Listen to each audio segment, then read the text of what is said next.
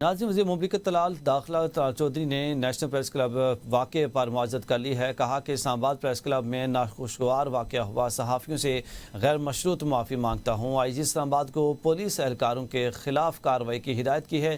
National press club کے صدر افضل but نے کہا کہ پریس کلب پر حملہ دراصل آزادی اظہار رائے پر حملہ ہے. یہ حملہ ملک بھر کے 40,000 صحافیوں کی آزادی پر حملہ ہے.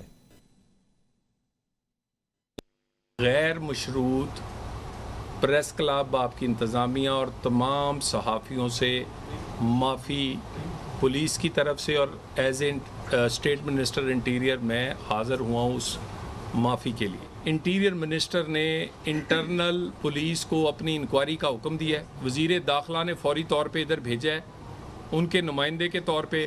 میں دوبارہ ایک دفعہ اس واقعے کی بھرپور مذمت کرتا ہوں، بلکہ معذرت خواہ ہیں.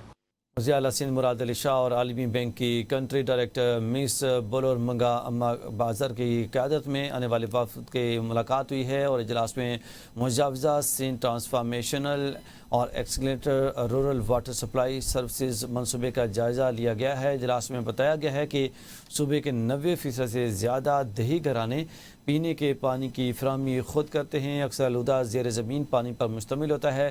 ماضی کے بیشتر واش منصوبے صرف اثاثہ جات کی تعمیر تک محدود رہے جو بعد میں مقامی حکومتوں یا برادریوں کے حوالے کر دیا گئے ہیں، لیکن ان میں مناسب آپریشن اور دیکھ بھال کا فقدان رہا ہے. مجوزہ سٹارز واش فریم ورک میں ایک جامع واش پالیسی اور حکمت عملی تجویز دی گئی ہے جس میں واضح سروس معیارات، ڈیلیوری ماڈل اور اونڈیا ایم کے لیے مالی وسائل شامل ہوں گے. خیبر پختونخوا کابینہ کا 39واں اجلاس وزیر اعلیٰ علی مین گنڈاپور کی زیر صدارت پشاور میں منعقد ہوا. اجلاس میں سرکاری کالجز میں اساتذہ کی کمی پوری کرنے کے لیے 3,000 سے زائد عارضی اساتذہ بھرتی کرنے کی منظوری دی گئی. اجلاس میں ایسوسیٹ ڈگری کو BA کے مساوی تسلیم کر کے ملازمت کے لیے اہل قرار دیا گیا. سیاحتی مقامات پر انفراسٹرکچر کی بہتری کے لیے 1 ارب روپے گرانٹ، جبکہ خواتین کی جائیداد میں حقوق کے تحفظ کے لیے ویمن پراپرٹی رائٹس رولز اور 2025 کی منظوری دی گئی ہے. ضلع پہاڑپور اور اپر سوات کے نام سے 2 نئے اضلاع کا قیام بھی منظوری کا حصہ رہا. کابینہ نے افغان شہریوں کو رضاکارانہ وطن واپسی پر ٹرانسپورٹ سہولت کی اجازت بھی دی.